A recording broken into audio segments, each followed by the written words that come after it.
गंजीना मानी का तिलिस्म उसको समझिए, जो लफ्ज के गालिब मेरे अशार में आवे। और आज एक इंतहाई संगीन किस्म की डेवलपमेंट सामने आई है कि साबिक चीफ जज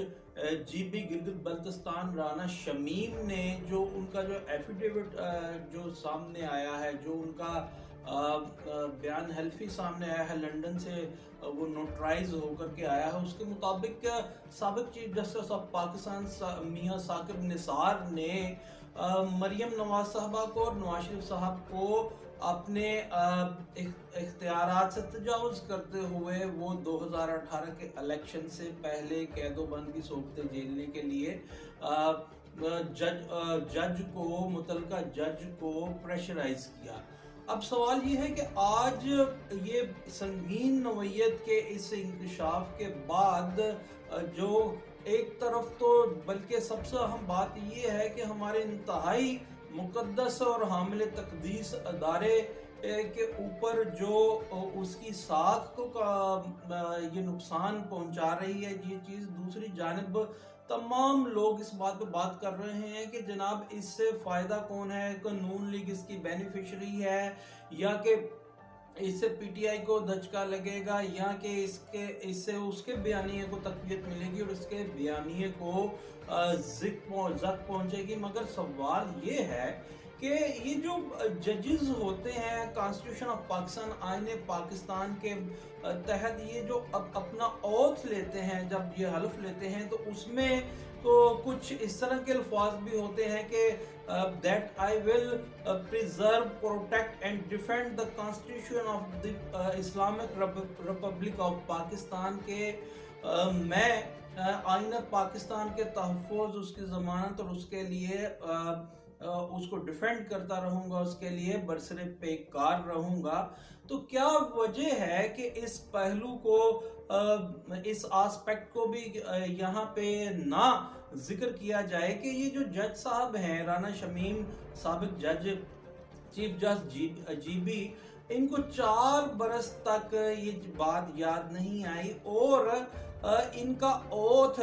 जो इनका हलफ है आईन पाकिस्तान के तहत, वो तो ये कहता है कि ये आईन पाकिस्तान का तहफ़्फ़ुज़ करेंगे और आईन पाकिस्तान के बरखिलाफ इतनी बड़ी साजिश हो रही थी बकौल इनके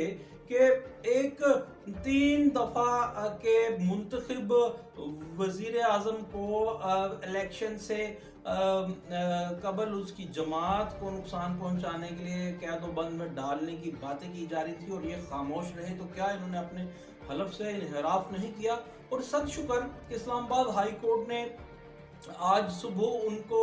तलब भी कर लिया है कि वो इन पर्सन पेश हों। और सवाल ये भी पैदा होता है कि ये तो सद शुक्र के इस्लामाबाद हाई कोर्ट ने बुला लिया, तो एक तरफ ये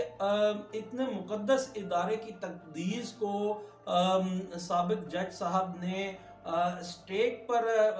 ये कहना शायद मुनासिब है या नहीं, मगर नज़र यही आता है बादल नज़र में के स्टेक पर लगा दिया है। तो दूसरी जानिब ये तमाम लोग आपस में दस्तों गिरेबां हैं कि इससे नून लीग के बयानिए को तक़वियत मिली तो दूसरी पीटीआई के बयानिए को वो कमज़ोर हुआ। तो दर हकीकत तो सवाल तो ये है कि 22 करोड़ अवाम वतन अजीज़ के उनके नज़रियात को, उनकी प्रोटेक्शन को कमज़ोर किया गया, कमज़ोर हुआ है कि जहाँ पे एक आम आदमी एक 3 दफ़ा के वज़ीर आज़म, मुंतखब वज़ीर आज़म के खिलाफ अगर एक साबिक जज ऐसी बात करेगा और दूसरा साबिक जज उसका डिनाइल करेगा, तो इसके बाद एक आम आदमी जो अदलिया पर भरोसा रखे हुए है कि जब उसके साथ कोई भी नारवा सलूक की सोसाइटी में किया जाता है या एक आम सी बात है कि गरीब आदमी के बच्चों को वडेरे कत्ल कर देते हैं, रऊसा मार देते हैं, तो उसको ये इत्मीनान होता है कि अदलिया मुझे इंसाफ फराहम करेगी। तो वो आम आदमी के आज ये सोचने पे मजबूर नहीं होगा कि 3 दफ़ा के साबिक वज़ीर आज़म पाकिस्तान और एक इंतहाई वेल्थी और रिचेस्ट पर्सन के साथ अगर ये हो सकता है तो मेरे साथ क्यों कर ये नहीं हो सकता कि मेरे मकतूलैन के जो कातलीन हैं वो कुछ साजबाज कर लें और मैं यहाँ बैठ जाऊं। तो यहाँ पे इस बात को उजागर करना इंतहाई ज़रूरी है हमारी बुका के वास्ते कि ये मामला ना पाकिस्तान मुस्लिम लीग नून के बयानी की जीत का है, ना पाकिस्तान तहरीक इंसाफ या दूसरी जमातों की बयानी कमज़ोर होने का है, बल्कि ये 22 करोड़ अवाम के नज़रिए और उनके एतमाद को कमज़ोरी से बचाने की बात है। और जहाँ पे फिर से मैं कहता हूँ सद शुक्र के इस्लामाबाद हाई कोर्ट ने ये बुला लिया उन साबिक जज साहब को, वहीं इस केस को टेस्ट केस बनाया जाए और इस मुकद्दस इदारे की तकदीस और एतमाद 22 करोड़ अवाम के दिलों में और फजू किया जाए।